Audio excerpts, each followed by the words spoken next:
WAOB News 10 at 11. Live look at the scene of a deadly chemical explosion in Bainbridge. The resulting fire that burned for more than 8 hours is out now, but nearby residents are still evacuated. And check out this drone video of that fire that chased those folks from their homes today. It erupted after an explosion in this huge chemical storage tank at Liquid Transfer Chemicals in Bainbridge. One worker at that chemical storage and distribution center was killed. WAOB News 10 Shannon Wiggins is live at the scene tonight. What's the latest, Shannon? More details now on the chemical involved in that explosion.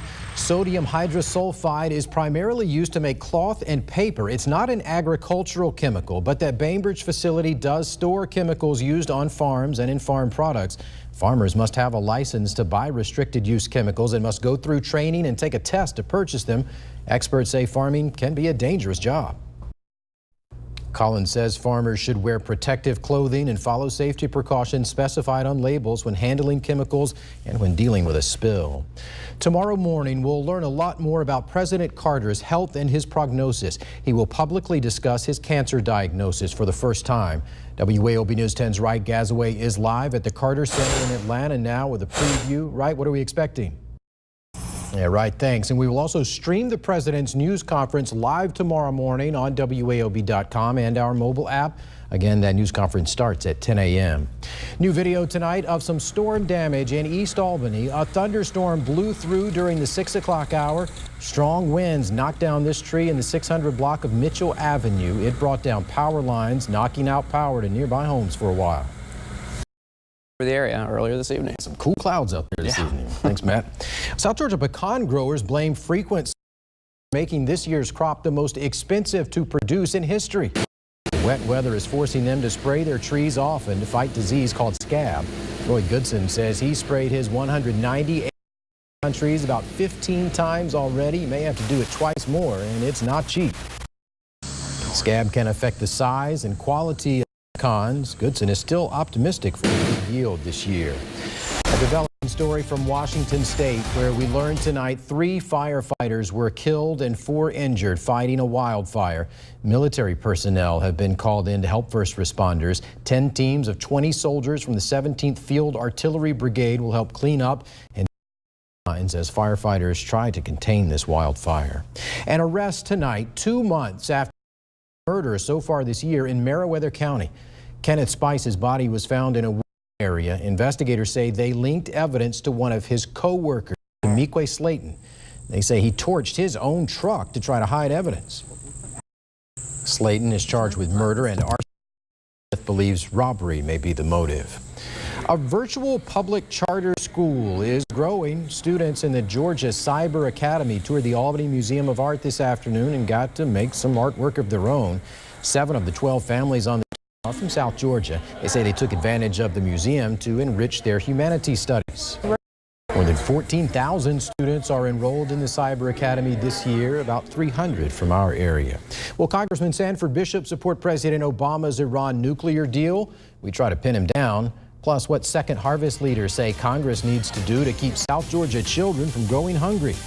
And it's supposed to be a substitute for smoking, but could e-cigarettes actually cause young people to smoke? Glad that Moultrie welcomed us back. But first tonight, a look at tonight's headlines. Dougherty County School Police believe this is the creepy crawler burglarizing an East Albany school. Victims gave him that nickname because surveillance video showed him crawling through multiple of the businesses. After seeing our news stories on the creepy crawler, Dougherty County School Police now believe that same man broke into Jackson Heights Elementary School. WAOB News 10's Jim Wallace is live back in the studio with more. We learned today Albany police officers tipped the U.S. Marshals Fugitive Task Force in Manhattan that Markel Chad Culpepper was hiding out in Chinatown in New York. Marshals captured him there within 2 hours. He's charged with the murder of 38-year-old Kendrick Miller at the America's Best Value Inn on North Slappy on April 16th. Valdosta's mayor is trying to show citizens that his city respects the American flag. Mayor John Gale declared today Flag Day in the city. City employees decorated Saunders Park with American flags during the city's annual employee luncheon at the park.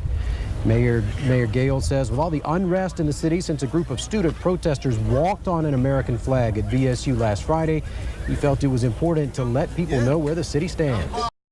Tomorrow afternoon from 1:30 to 3, thousands of people are expected to descend on Valdosta and march around Valdosta State to show their support and respect for the flag. All right, well, if you're just tuning in, we're in Moultrie, and the hospital here is getting now bigger and better. Yeah, lots of folks are proud of that. We'll show you how that is helping serve more patients in need of treatment in Moultrie. A lot of folks sitting in the amphitheater and a lot of folks finding some shade under the trees. Each Thursday for the next 5 weeks, we'll broadcast our 6 o'clock news live from a different city in our viewing area. Next week, we'll be in Camilla. Yeah, so come out to see us. Tonight, it's all about Moultrie, though. A recent $30 million renovation project at Colquitt Regional Medical Center is making a difference in the lives of people in need of medical treatment in Moultrie. A small gas station owner is asking for answers tonight from Rebecca City Hall. Over the past month, Bob Patel says a City of Rebecca employee cashed 4 checks at his business, Divya Food Mart. He says the checks were cashed 4 separate times and they all bounced. But when he contacted the city about it, he says they never responded. We reached out to the city's mayor about the situation. He confirmed that the city is under investigation by the GBI, but he would not go into detail. Some war vets gathered today to look back on some memorable moments. We'll tell you what they were looking back on. And when South Georgia Park gets a special dedication, we'll tell you what teen is receiving the honor.